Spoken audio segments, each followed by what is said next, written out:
Hello, welcome to my podcast. Here we will talk about suicide with compassion and no judgment. For more information on suicide, visit understandsuicide.com. Today I have Dr. Rand Michael. He's been a professor for 26 years at George Fox University, also an ordained clergy person and a licensed mental health professional. That's a lot of titles, Dr. Michael. I'm very honored to have you with me today. Thank you. I have some other ones. Husband, father, grandfather. Yeah, just keep going. This is a very important topic when it comes to suicide, which is the relationship between religion and suicide. It also depends, it will depend on how you relate to your religion, if it's from a place of faith or if it's from a place of guilt. But it does have a direct association with the stigma that surrounds suicide. So I thought it would be a very important topic to talk about, and I can't think of anybody better than you because you have a lot of experience in the area. I would like to start asking you your personal view on suicide. Well, my personal view grows out of my experience in various arenas, all of which have sought to be of resource to people. Mm-hmm. I have been pastor of a local church. I've been a clinician in private practice. I've been a professor. I've worked in various countries around the world over the years. I've had experience with people who have done suicide or attempted, and then with family members who of a loved one who did suicide. I've been exposed to a variety of faith systems and religious beliefs around suicide. My own personal view is that God is a God of compassion, that while compassion for someone who is suicided is not an endorsement of suicide, there is grace, mercy, forgiveness for the person who has done suicide. I think suicide comes out of a feeling of desperation, lack of seeing any other options. I don't think it's a free choice that people make. I think they wind up feeling a real compulsion toward it, a real desperation. Then there's what happens for those who are the loved ones and friends who are related to the one who has done suicide, and what kind of hope can they have? And I think it's not in keeping with my faith system that we would say to those people, well, this person's condemned to some kind of eternal punishment or something. That's not the kind of God that I understand or follow. Mm-hmm. Well, this is not the God that you follow, and you certainly have a very understanding and a very accepting view of suicide, but that's not necessarily the truth for religions. Most of them condemn suicide. Is that the experience you've had? Well, I think there's various layers to this in terms of perceptions about suicide. Certainly have the official views of various religious faiths. There may be subsets within a given faith overall, and they may have differing views. For instance, within the Christian faith, there are those who would condemn it as a person who does suicide is condemned to hell forever. Yet there are those within the Christian faith who would see it differently. Not suicide as a means of coping in the sense of, I think I'll elect suicide versus going down and playing softball or something, Mm-hmm. But they see God as a God of compassion. Certainly other faith systems as well will have a pretty strong view. Then we have within those faith systems subgroups and all the way down into family systems. And what's a given family system's understanding of suicide, both in terms of what we might call the more conceptual understanding, but also then the affective or emotional understanding. So it varies. I think what tends to get most of the press are the more official kinds of views of the various faith systems. As a clergy person and as a clinician and as a professor both, I've tried to tactfully foster hope in people's lives that still respects whatever faith system they've been part of, that may actually have an official position of condemning the person who's done suicide. And there's been just a consistent real relief of understanding, okay, this person is not condemned to hell. We wish he wouldn't or she wouldn't have suicided. We wish we could have reached them. But there's not this eternal damnation element for them either. But even this eternal damnation, what I have found studying this subject is that many of these religions, they have a lot of contradictions in terms of we condemn suicide. For example, in Islam, they say that if you suicide, you will suffer hellfire. But we hear about suicide bombers being revered by people and by some of these representatives of the religion. And you see that in many other ones. Islam is not the only one. Hinduism, for example, they call it the soul murder. I mean, you're murdering your soul. But you have the practice of sati, which is the woman killing herself after the husband dies. So which one is it? It's complicated. It's a paradox, isn't it? It is. It is, and I think sometimes it may be the contrast between official leading doctrine or teaching and then how things are practiced, perhaps even in terms of custom or culture. There are also, in any faith system, you can isolate passages within whatever scriptures that faith system may have, and then interpret it to be whatever you are biased toward in the first place. It's called proof texting. So what are the overall teachings of a given faith system? And I think there's the challenge for me. I interface with people personally in these times of difficulty and challenge, as well as teaching students about them. So what's my opportunity with specific people in helping them understand the God of grace, regardless of what the official teaching of their faith system might be, and to speak respectfully of their faith system and what it embraces or espouses in comparison and contrast to what I understand. So it's been a challenge, but it's also been a privilege, and I've seen relief on people's faces over the years in various venues, whether it's been as a clergy person or as a clinician or even as a professor.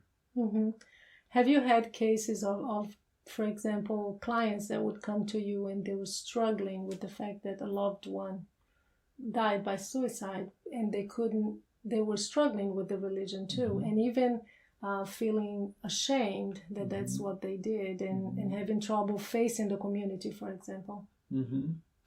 Yes, and I think in terms of your question there, it has various facets to it.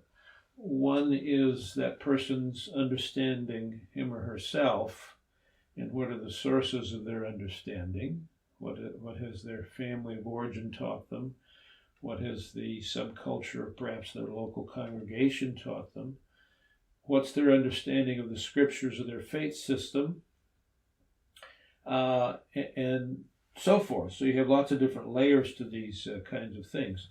Yes, I have. I've worked with people at various times. I had one client, met with a family one time, and the mother had suicidal ideation.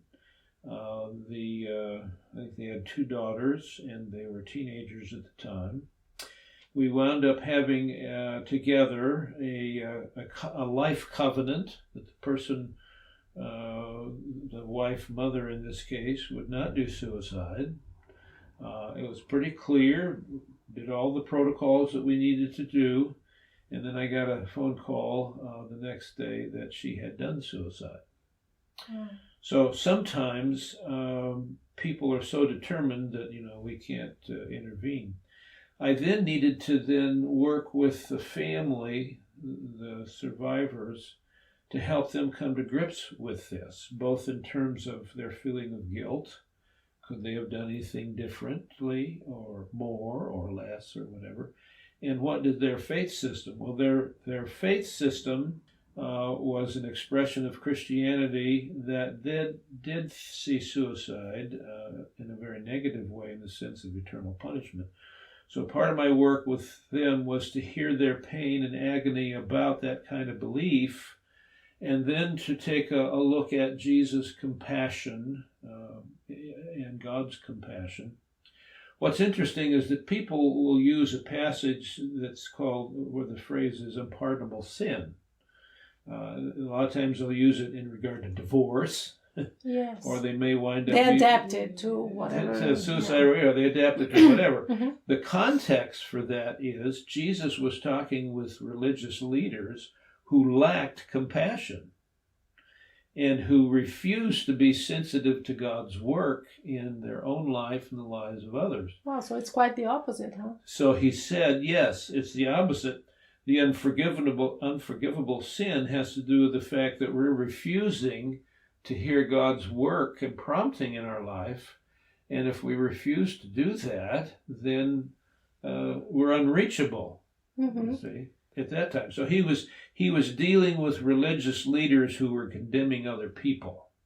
Wow, so that's a good point, though, because is there anywhere in the Bible that condemns suicide specifically? Because from what I know, it's not anywhere to be seen. No, I haven't come across one. Of course, it says don't murder, and then so sometimes people make the case that this is a type of murder, it's self-murder kind of thing.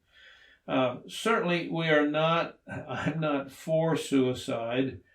I am for the person who has suicided. God has compassion, and I think there's a difference there. So my work as a clergy person, my work as a clinician, is to hear if a person is having suicidal ideation, they're feeling very desperate, to come alongside and hear that desperation. Often what I will ask them is, what do they hope to accomplish with their suicide? And allow them to talk about that. That will not push them towards suicide. No. It's hearing their pain. It's making space for the pain. And hopefully they're having a sense of, okay, with this person I can talk. Yes. I don't have to hide. And it's often been very redemptive and liberating for them I hope this would be accomplished, or that, or finally I'd be noticed, or I'd be out of my pain, or whatever. So their answer then gives me some direction to go in terms of where does that conversation with them go from that point. Mm-hmm. And with any other kind of situation, sitting with people in their pain is very crucial. And hearing their sense of desperation, and then seeking to foster looking at various options in addition to the suicide, and how might something, be the pain or whatever, be mitigated in some other way, without fostering their feeling guilty or more guilty.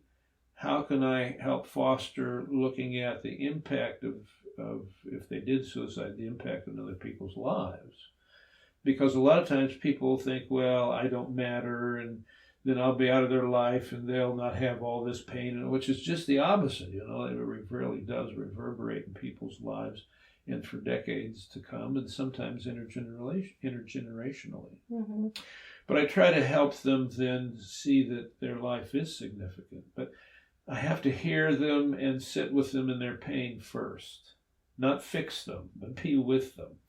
And not blame or... Not blame. Yeah, because they already have enough of that. Tremendous sense of blame. They do. They have a lot of guilt, and they have a lot of isolation. Mm-hmm. And most people can't even hear the word suicide without judgment. Exactly. And see, this whole teaching, be it from the teaching side or the buying into the teaching side of it's the unpardonable sin, you're going to hell, these kinds of things. Well, it makes it very embarrassing and much more difficult for a person who's having those thoughts to talk. Of course, I think yeah. shame is a big element there. So we need to foster relationships in a community where we can talk about anything. Particularly pain, pain emotional in particular. pain. Yeah. Because it is a myth that if you talk about suicide, and many people believe that, if you talk about suicide, you will foster it, you will put the idea in their heads. Yeah. That's not true. Not true it's at the all. opposite. You should be able to listen and to hear to hear what they have to say about their pain, because that's what suicide is about. Yes. It's about an unbearable pain. It is. Yeah. What about for the families?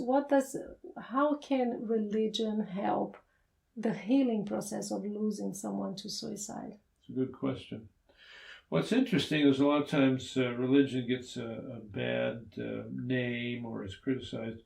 A person named Kenneth Pargament, he's given a lot of his academic research skills to focusing on religion and spirituality as a resource. Mm-hmm. And I think we need to look at when and how is religion toxic and when and how is it not. And my view is if spirituality and religion is toxic, it's not spirituality and religion per se. It's a misconstrual, it's a misunderstanding, it's a twisting of religion and spirituality.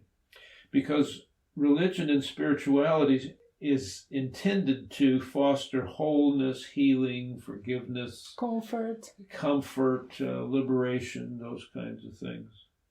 But when it comes to suicide, it's really hard because there is a lot of misconception. Right. And so my role has been to try to disconnect between those misconceptions on the one hand and spirituality and any religious practices as a positive resource on the other.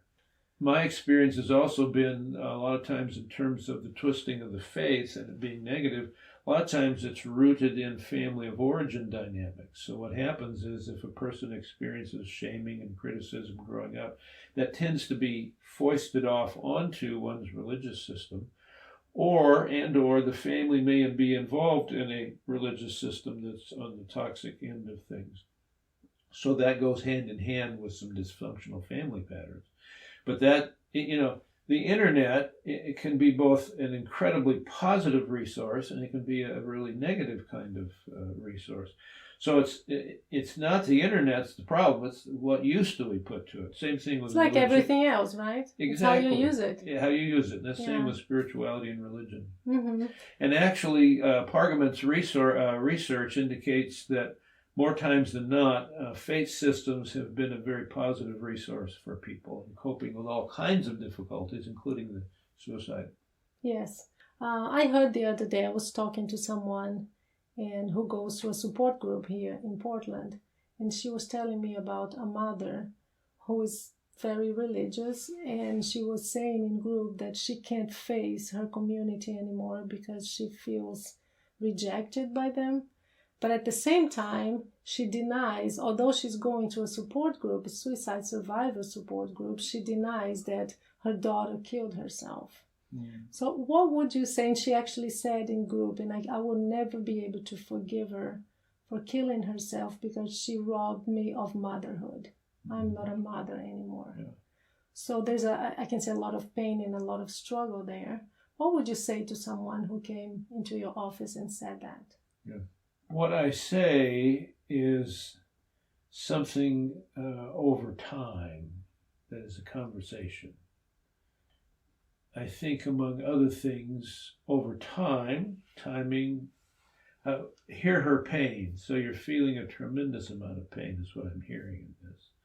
And a significant loss. So you have the whole element of grief and the dynamics of grief around that.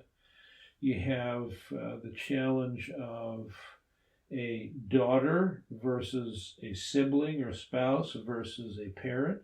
All tremendous pain in regard to suicide, and yet I think the whole thing of loss of a child is so much more painful in some ways than other kinds. But they're all incredibly painful.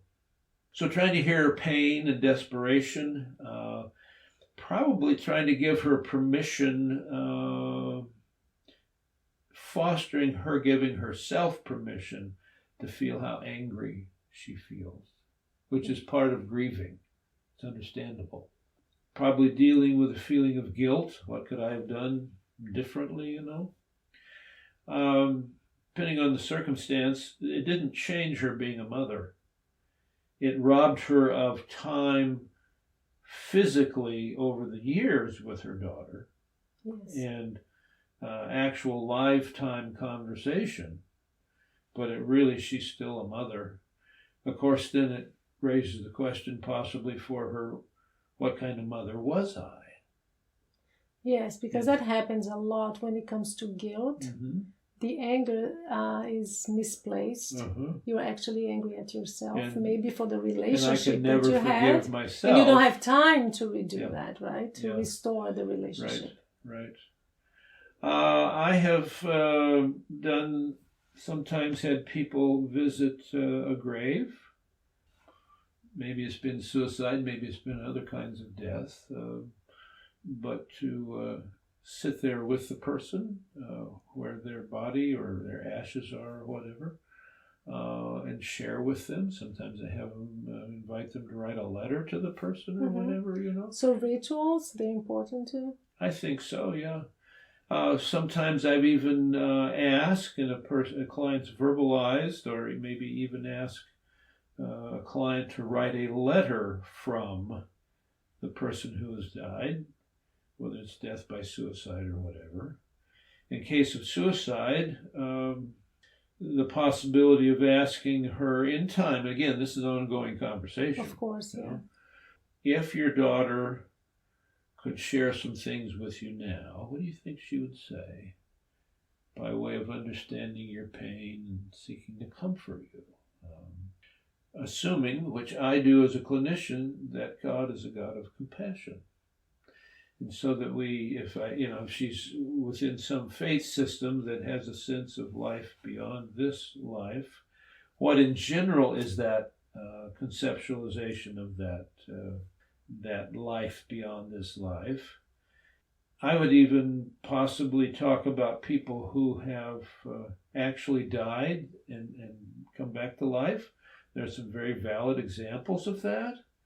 Like what? What kind of example? Well, YouTube has some solid experience. They're not just near-death experiences where they've had a sense of death, but they've actually died. I mean, clinically. Yes, and came back. Came back. And they have shared what heaven was like in their experience of it. That can bring some hope, because I think in this kind of case, a suicide person would say, I'm sorry that I did suicide. I wish I could have seen more options, but that I was so desperate at the time, I couldn't see any other. Would you forgive me? And I want you to know how much I love you. And this is what the person, I have a hunch, is saying from beyond here. It's a whole different experience. Yeah, there are many cases. I think there's a movie called The Bridge, and it's about Golden Gate Bridge. And they actually filmed, there is one, so it's a very heavy movie, but there is one guy who jumped, and he survived. And he said that not only does the moment he jumped, he wanted to go back in time, and he really regretted it, and he became an advocate against suicide. Yes, right, yes. So that's pretty common to hear from people who attempted and thankfully didn't die. Yeah. People have also, along with that, and this person probably said that too, they just have this sense of peace and love for others. And I think persons who have suicided finally find peace. And I bet they would love to bring it back to this side if they could, for their own life and for the lives of their loved ones and friends. But the way somehow life tends to work, not many of us get that privilege. Yes. So I think it really requires some rethinking. Now, if you're a clinician or a clergy person, we need to take a real close look at what we think and believe. And therefore, what do we foster in terms of those that we serve and resource. And for anybody who may be listening to this podcast, there's grace, there's compassion. There's compassion, yes. Yes, both for those who have suicided and for those who may be contemplating suicide. They are loved. You are loved, folks. It's a great message. Regardless of what may be going on in your head, you are loved. And seek out for help. Mm-hmm. Right? There Seek will out be, help. I have heard because of my book, I have received a lot of messages from people who are thinking about suicide. Mm. They write to me quite often. And the first thing I always say is seek help. Yes. There will be someone who wants to listen. Yes. I know it's hard and I know you're in pain. Mm-hmm. And they usually do. Yeah. And most of the times they are surprised by the reaction of others because they think they'll be rejected for that. Yeah. The people won't be willing to listen. Mm-hmm. Yes. And that's not necessarily true. Yeah. As a clinician, I find that it's a very hard topic for clinicians as well, for mental health professionals. Yes. How do you see that? Do you think that there is lack of training in this area? My own awareness, which is not any kind of official survey, it's just very impressionistic, is that we don't get much training in that area. I also think any training needs to deal with us as persons and our own experiences, our own attitudes, etc., not just technicians to do some kind of techniques with clients. Because the core of our work is the person-to-person relationship. So where am I on these questions, which are really existential questions, as well as having some skills for intervention? Because I also find that not only I've talked to some colleagues of ours, and they're very scared to talk about suicide. And when the patient comes in and all these assessments that we do, that you have to do, but there's also the question of liability. Oh, yes. It scares them a lot. Right. And so the clinician needs to be in close touch with supervisor, assuming they're interns or seeking licensing. I think it's valuable to have peer groups, support groups for clinicians, consulting with others, other professionals, licensed mental health professionals when these kinds of questions come up.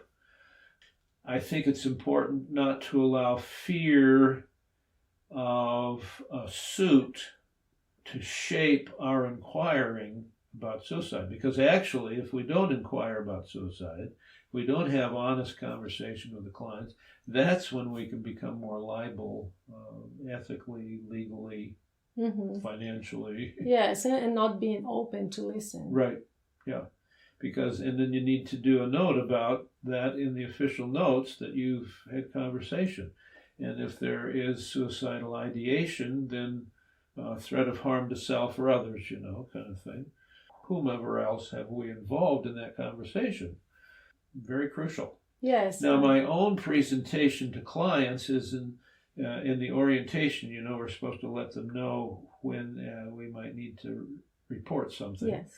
Is I like to say, and if there's any possibility of harming of self or others that comes, that we need to talk about that. That's important.